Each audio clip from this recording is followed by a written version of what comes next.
अस्सलाम वालेकुम।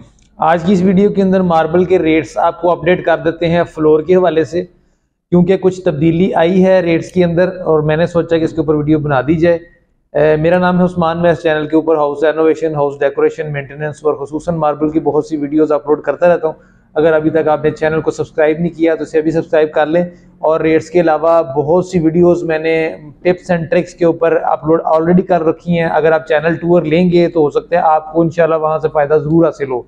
तो रेट्स पे आपको बता देता हूँ कि जी वैसे तो डीजल के जो हैं वो प्राइसेस कुछ कमी देखने को आई है, और जो कराची वैरायटी है यानी कि बलोचिस्तान से जितने मार्बल्स हैं कराची में कटने के बाद पूरे पाकिस्तान में डिलीवर होते हैं, उनके रेट्स में बजाय के कमी है, थोड़ा सा इजाफा देखने में आ रहा है। फिलहाल की मार्केट इस तरह से है, उसकी वजह भी आपको बता देता हूँ कि बेसिकली ट्रक्स की शॉर्टेज के ऊपर भी किराया मुनहसर होता है, क्योंकि एक बहुत बड़ी मार्केट है कराची, एक हब है, वहां से पूरे पाकिस्तान में चीजें जो है वो डिलीवर हो रही होती हैं। तो वहाँ पे पोर्ट के ऊपर आजकल कोयले की आमदोरफ्त बहुत ज़्यादा है। इसके अलावा वहाँ पे गंदम इंपोर्ट हुई है जो डिलीवर की जा रही है, उसका किराया ट्रक्स सारे उधर जो है डिप्यूट हुए हैं। तो जब ट्रक्स की शॉर्टेज आती है, आपको पता है डिमांड एंड सप्लाई का एक रूल होता है कि जो चीज़ जिसकी डिमांड बढ़ जाए उसका रेट ज़्यादा हो जाता है। तो इस वक्त जो मतलब हमारा किराया साहिवाल का मैंने पता किया है अभी रिसेंटली, जो हमारा तकरीबन कोई 6,000 के करीब पहले नॉर्मली आ रहा था, ये बड़े हुए डीजल के साथ 6,000, 6,200, 6,300 रुपये पर टन के हिसाब से गाड़ी लोड हो रही थी, वो 7,400 रुपये निकला है। और सप्लायर ने हमें बताया है कि भाई गाड़ियां अवेलेबल नहीं है, 2-2, 3-3, 4-4 दिन का वक्फा आ रहा है ऑर्डर्स डिस्पैच करने में, क्योंकि ट्रक्स अवेलेबल नहीं है। और वजह उसने ये बताई है जो मैंने आपको बयान कर दी। तो जो ब्राउन वैरायटी जितनी भी है, जैसे कि टवीरा हो गया, बूटिसीना हो गया, आपका रॉयल फैंसी हो गया, और वेरोना प्लेन वगैरह, ये सारी चीज़ें थोड़ी सी इनमें बाकायदा थोड़ी सी राइस देखने में आई है। टवीरा इस वक्त का रेट जो सा है वो 82 रुपीज़ स्क्वायर फिट जो है वो से लेकर, ये मैं ऑन एवरेज बता रहा हूँ, थोड़ा सा ज़्यादा भी होता है थोड़ा सा कम भी होता है डिपेंडिंग अपॉन लॉट। मैं एक दरमियाना सा रेट आपको बता रहा हूँ, 82 रुपये स्क्वायर फिट। वेरोना की जो क्वालिटीज़ हैं वो कह लें कि हमारे इस इलाके में 95 से लेके 200 रुपीज़ तक जा रही हैं। इसके ऊपर बहुत सी वीडियोस बना चुका हूँ वेरोना की, वो डिस्क्रिप्शन में कुछ लिंक्स ऐड कर दूंगा, वहां से देख लीजिएगा इंशाल्लाह। अगर आप सिर्फ सिंपली वेरोना देखना चाहते हैं तो उससे इंशाल्लाह आपको फायदा होगा। वरना 95 वो धब्बे वाला जिसमें ज्यादा धब्बा होता है, 110 रुपीज़ तकरीबन, जिसमें लाइट शेड का और छोटा बारीक वाला जो स्पॉट होता है मैक्रो वेरोना वगैरह उस पर। फिर आगे क्रिस्टल और क्रिस्टल प्लेन की तरफ जैसे जैसे आप जाते जा रहे होते हैं तो 130 रुपये से लेकर 200 रुपये तक स्क्वायर फिट जो है वो रेट इस वक्त चल रहा है वेरोना का।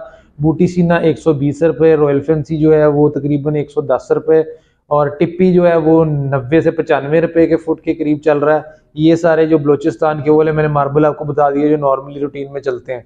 इसके अलावा जब ग्रे वैरायटी की बात करें तो उसमें कमी देखने में आई है, वहाँ पे हमारे ट्रक्स की अवेलेबिलिटी है इस वक्त, और सर्दियों के दिन आ गए हैं, और जिसकी वजह से जो है कंस्ट्रक्शन का काम थोड़ा कम हो जाता है। ईंटों के भट्टे स्मोक की वजह से बंद किए जाते हैं, ईंटों की सप्लाई कम हो जाती है, दिन बहुत छोटे हो जाते हैं, कंस्ट्रक्शन कम होने की वजह से उनकी जो है सप्लाई ज़्यादा है और डिमांड थोड़ी हुई है, जिसकी वजह से थोड़े रेट्स जो हैं वो इस वक्त नीचे आ गए हैं। प्लस थोड़ा सा किराए में भी कमी एक साइड से देखने में आई है, डीजल कम हुआ है। दूसरी साइड में आपको पहले कुछ वीडियोस में बता चुका हूँ कि जो पर एक्सल लोड इंप्लीमेंट की है उसकी वजह से कुछ जगहों के किराए ज़्यादा हो गए हैं, कुछ जगह के कम हो गए हैं। इस तरह मुख्तलिफ सा रुझान चल रहा है। लेकिन अगर मैं सनी ग्रे और बादल की बात करूं जो कि सबसे ज़्यादा बिकने में आते हैं मार्बल्स, वो 66 रुपीज़ हमारा यहाँ का एवरेज रेट है। अब देखें इससे लॉट्स में थोड़ी कमी भी सेल हो रही होती है, जो थोड़ी ज़्यादा वेरिएशंस वाली या थोड़ी सी हल्की लॉट्स होती हैं वो थोड़ी कम में सेल हो रही होती हैं, और ये 66 से टुवर्ड्स 70 की तरफ भी सनी ग्रे और बादल की लॉट्स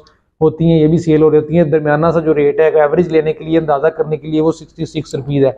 उसके बाद आ जाता है आपका लाइट ज़ेब्रा, सनी ग्रे से थोड़ी सी डार्कर फॉर्म होती है, शेड वेरिएशंस कम होती हैं। जैसे ही स्लैब में आप चले जाते हैं तो वो 72 रुपीज़, 70 रुपीज़ इस रेंज में आ जाता है। उसके बाद आपका स्टार ज़ेब्रा जो है गराज के लिए यूज़ होने वाला पत्थर है, वो 110 रुपये उसका जो है वो रेट आजकल निकला है। इसके अलावा ज़ियारत ग्रे जो है वो तकरीबन कह लें कि 110 रुपये से लेकर 150 रुपये तक उसकी स्लैब जा रही है। 150 से लेके आगे ऑनवर्ड्स ज़ियारत वाइट की स्लैब स्टार्ट हो जाती है। इसी के अंदर एक मार्बल आता है चीता वाइट, वो 130 30 रुपए से लेके 180 बल्कि 250 तक, जिस तरह वो सुप्रीम वाइटनेस की तरफ जाता है वो वाला रेट इस तरह से बढ़ता जा रहा है। इन सारे मार्बल्स की तस्वीर मेरे चैनल के ऊपर ऑलरेडी जो वीडियोस भी रेट्स के ऊपर मौजूद है उनके ऊपर मैंने डाली हुई है, अगर आप देखना चाहें तो वो वाली वीडियो जरूर चेक कर लीजिएगा। इनमें मैं साथ साथ तस्वीर ऐड नहीं की, उसके लिए माजरत चाहता हूँ। जो लोग नए हैं जिन्होंने पहली दफ़ा मेरा चैनल ज्वाइन किया, ये मैसेज उनके लिए, क्योंकि जो रूटीन से मेरे चैनल को फॉलो करते हैं उनको तो पता ही है ये सारी तस्वीर और एक एक चीज़ की मैं बाकायदा वीडियो पहले से बना चुका हूँ। तो ये थी आज की वीडियो जिसके अंदर मैंने थोड़ी सी रेट्स अपडेशन दे दी कि मौजूदा सूरत हाल क्या चल रही है। अगर आप एस्टीमेट निकालना चाहते हैं अपने फ्लोर के लिए या खर्चा जानना चाहते हैं कितना खर्चा तकरीबन हो जाएगा, तो ये इससे आप कैलकुलेट कर सकते हैं। बाकी मजीद वीडियोज़ के लिए चैनल को सब्सक्राइब जरूर कर लीजिएगा। तो और कोई पॉइंट ऐसा है जो आप सोचते हैं कि जिसके ऊपर बात होनी चाहिए तो वो इसके अंदर कमेंट्स के अंदर मुझे ज़रूर लिख दीजिएगा। इंशाल्लाह वहाँ से फिर मैं देख के कोशिश करूँगा कि उसके ऊपर भी वीडियो ज़रूर बनाई जाए और आपको आगाही दी जाए। बाकी जो भी मकान आप तमीर कर रहे हैं, मेरी दुआ है कि अल्लाह ताला उसमें रहना और बसना नसीब फरमाए, खुशियों वाली लंबी ज़िंदगी अता फरमाए। रिज़्क आप कमाते हैं, अल्लाह ताला आपको और मुझे हलाल रिज़्क कमाने की तौफीक अता फरमाए। खुश रहें, आबाद रहें। नेक्स्ट व्लॉग में फिर से इंशाल्लाह मुलाकात होगी, तब तक के लिए इजाज़त चाहता हूँ। अस्सलाम वालेकुम रहमतुल्लाह।